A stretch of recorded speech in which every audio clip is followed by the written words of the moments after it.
Hi, welcome to my channel. In today's video, we're going to debunk some of the myths about using a vacuum chamber to stabilize certain rocks and minerals. Follow along as we go through some of the myths and what reality really is.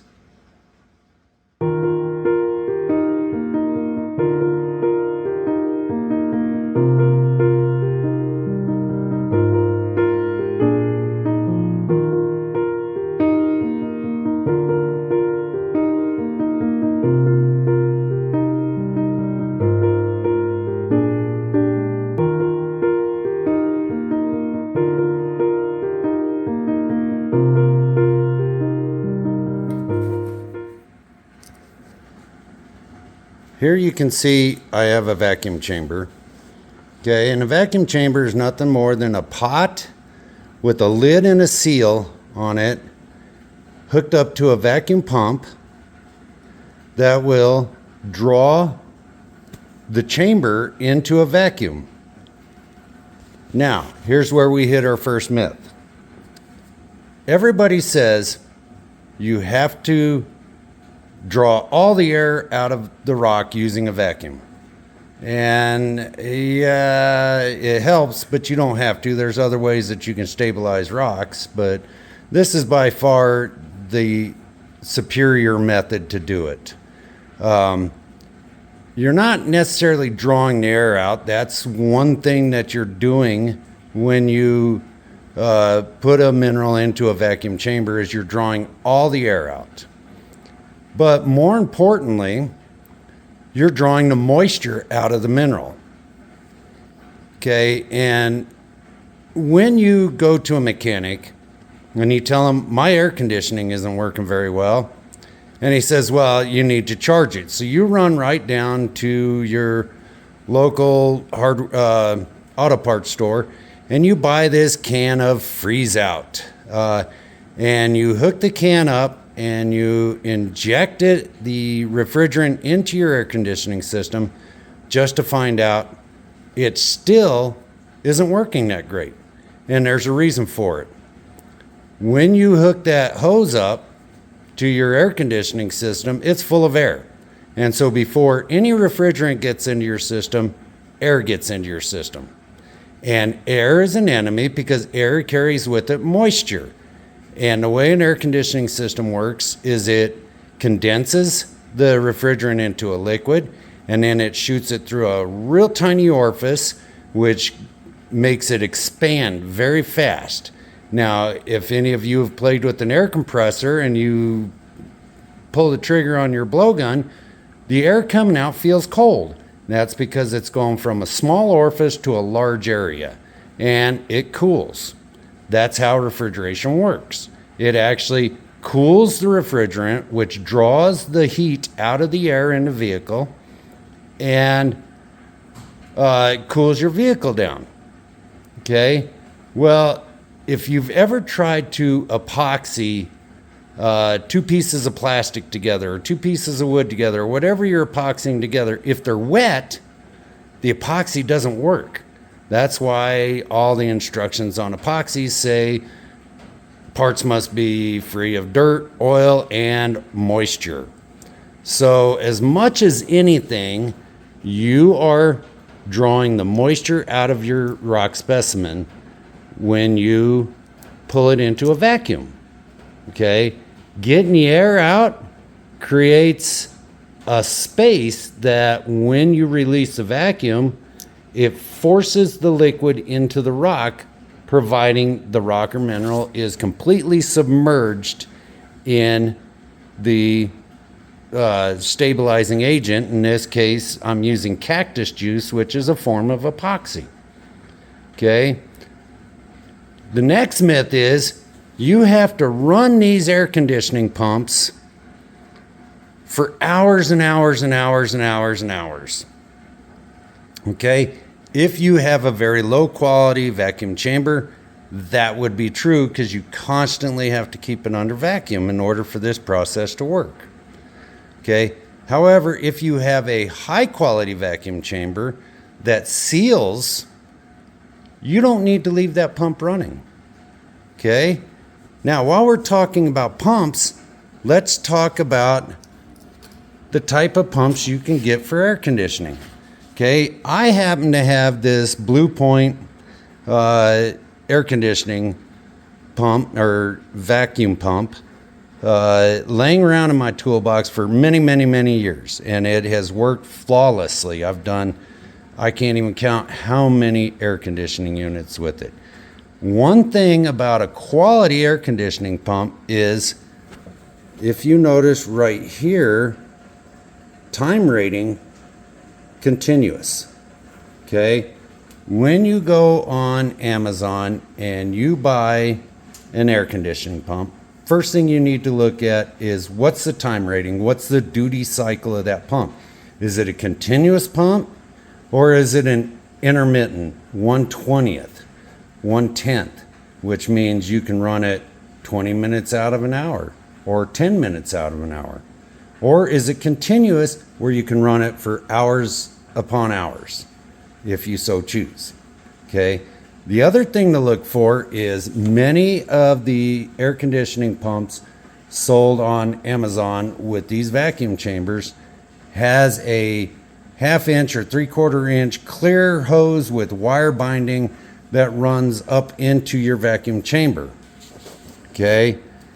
The problem with that is once the pump goes off, whether it's because the duty cycle was reached and the pump overheated, or you turned it off, it's going to try to draw oil out of the pump, which comes immediately to atmospheric pressure, and push it into your vacuum chamber. Now, when it does that, you will bleed oil into your vacuum chamber. The second thing you need to look at is, where does the hose hook up? Okay. Is it on the side of the vacuum chamber or in a lid? If it's in a lid, you are guaranteed to drop oil right into your specimens. Okay. If it's on the side, you can place a bucket inside of the vacuum chamber so that vacuum is reached in the chamber, but if oil does get into the vacuum chamber through this port, it drains down the side of your pot and not into your specimens. Okay. Now, for this reason, I've gone with a pump that uses these air conditioning hoses. There's one important factor about an air conditioning hose. On this end of the air conditioning hose, there is a little check valve called a Schrader valve, so that as vacuum or air from your chamber is pulled out of your chamber, creating a vacuum, it travels in this direction. When you shut the pump off and the pump comes to atmospheric pressure, no pressure is allowed or no change is allowed to come past that Schrader valve. If change can't happen, oil can't happen. So it keeps that line dry and clear of oil. Okay, that's very important. So spend the money, get a better vacuum chamber, and get it with the air conditioning hose. Now, while we're on the subject of these vacuum pumps, buy a good one. Okay, you can see them on Amazon for, I've seen them with the vacuum chamber, and everybody says, "Ooh, that's a great price. It's only $10. Well, you're getting $10 worth of junk. Okay, that within a month at the most, you'll be throwing in the junk pile. Okay, you can buy a good vacuum pump on Amazon, one made just for refrigeration work, and they run about $600 or $700. Or you can go to Snap-on and buy these Blue Points for about half that. Okay, and they are a extremely good vacuum pump. This one I've had for 20 years and have never had an issue with it. I change the oil in it regularly. They say you have to drain it and change the oil every time. That's not true. When your oil becomes a little dark colored or a little cloudy, change the oil. Other than that, you're using a clean mineral oil. Leave it in the pump. Just don't turn your pump upside down. Now, the other thing is, is this has a muffler on it that vents the air, and it's a lot quieter running. You can hear this when I turn it on. It's not very loud at all. Now, if you buy a high quality vacuum chamber, it will last you for years and years and years. The seals are replaceable on them if you ever need to replace it, but chances are you probably won't. Okay. The other thing to look at is, does it have a valve for the vacuum side and a valve for the air side? Okay. If it has a valve on the vacuum side, you can quite simply turn this valve off. Okay. Open this valve up with the pump running, and it draws the chamber into a vacuum. Once you achieve full vacuum, you can turn this valve off, turn your pump off, and a good quality chamber will hold the vacuum. It will not bleed down. Okay? So, what is a good vacuum? As you can see on this one, I'm right at about 25 inches of vacuum. Is that a good vacuum? Everybody says, oh, you got to be 29. That is a myth. Depending on your elevation, your vacuum will change. Okay, if you're at sea level, you'll get 29 inches of vacuum.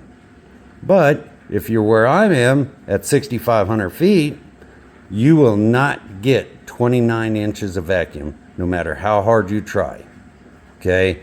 If you're at 12,000 feet, you probably will only get about 20 inches of vacuum. But that being said, vacuum is vacuum. And here's a cool way to prove vacuum. When I started this video, I started out by saying, in your air conditioning system, the vacuum pump is used to remove moisture from the system. And it does this by boiling water. Now, water has to get hot to boil, doesn't it? That is a myth.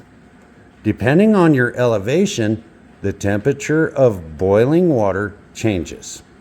And when you pull a system into vacuum, water will boil at atmospheric temperature. In other words, 70 degrees. Okay? So to prove this, take a mason jar, fill it half full of water, put a lid on it, poke a hole in the lid, and hook your vacuum cleaner hose to the top of that jar. And as that jar draws into a vacuum, the water will boil.